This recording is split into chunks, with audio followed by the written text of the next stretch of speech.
Perkenalkan Ustadz, saya Rian Fahardi, asal dari Makassar, Sulawesi Selatan. Dan tepat hari ini 7 tahun saya bertemu kembali dengan Ustadz Hanan Ataki di lapangan Makassar pada saat itu sholat tarawih dalam keadaan hujan. Dan senang sekali hari ini bisa bertemu dan duduk paling depan dan ada kesempatan untuk bertanya. Ini kehormatan bagi saya. Rian ya? Ya, saya ingin bertanya tentang bagaimana kita di era percepatan informasi hari ini agar tidak terganggu, agar kita bisa mendiskonek ke sesuatu yang mendistraksi kita. Bagaimana kita mereconnect kembali, Ustadz? Karena pada tahun 1970 ada seorang tokoh psikologi humanistik namanya Rollo May. Dia memprediksi bahwa di abad 21 hari ini perjalanan generasi muda itu tantangannya berat sekali. Tantangan eksistensial, kegelisahan eksistensial. Seperti yang Ustadz tadi bilang, self-esteem, ada FOMO, ada bagaimana kita iri terhadap pencapaian orang lain di sosial media. Kita mau me time, kita mau itikaf, kita mau bercakap ke diri kita. Tapi kadang situasi eksternal kita itu tidak mendukung itu. Bahkan karena kepastian di dunia eksternal kita, akhirnya kita selalu ingin mencari sesuatu yang pasti di luar daripada diri kita. Maka tidak ada waktu untuk kembali mengenali akar kita. Lalu bagaimana menciptakan ketahanan, lalu bagaimana agar kita bisa menghilangkan rasa hampa makna seperti yang ditulis di bukunya Rollo May di Psychology and the Human Dilemma itu. Jadi pertanyaan saya, bagaimana agar kita bisa kembali ke akar lagi, Ustaz? Terima kasih.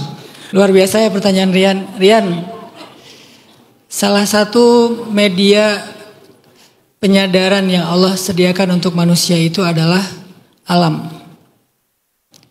Jadi ketika kita kehilangan arah, kalau kita pengen kembali kepada fitrah itu, maka belajarlah dan kembalilah kepada alam. Alam itu guru fitrah kita.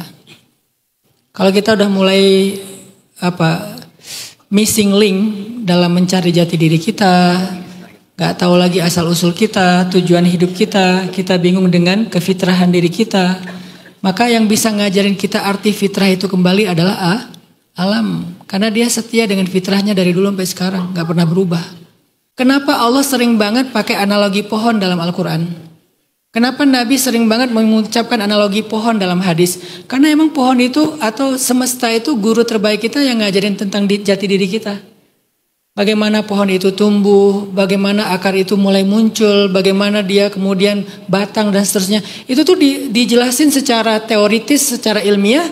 Lalu saya relatekan kepada ayat dan hadis.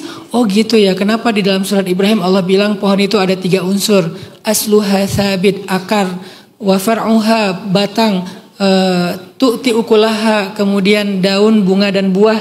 Itu semuanya ada penjelasannya. Salah satu hal yang saya takjub dari pohon itu misalnya gini.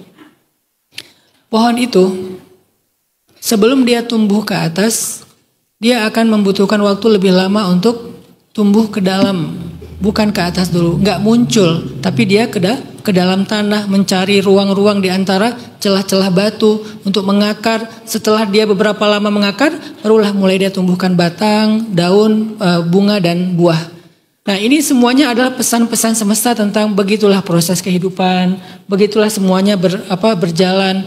Sehingga ketika kita belajar tentang ini, kita jadi kembali lagi kepada fitrah secara naluriah kita, secara awareness kita. Disitulah akhirnya kita jadi tahu harusnya kita kayak gimana. Kalau Rian nanya, gimana cara mengkonekkan kembali kita kepada kesadaran utuh kita, asal usul diri kita, biar kita nggak ke distract dengan hal eksternal. Mungkin cara mengembalikannya itu adalah benar kata Rasul dan para ulama, kembalilah kepada alam dengan tafakur, dengan duduk bertahanus atau me time di tempat-tempat yang kayak gitu, kayak Nabi Daud bertasbih bersama semesta. Itu emang cara yang paling tepat untuk kita mereconnect diri kita kepada Allah Subhanahu wa taala.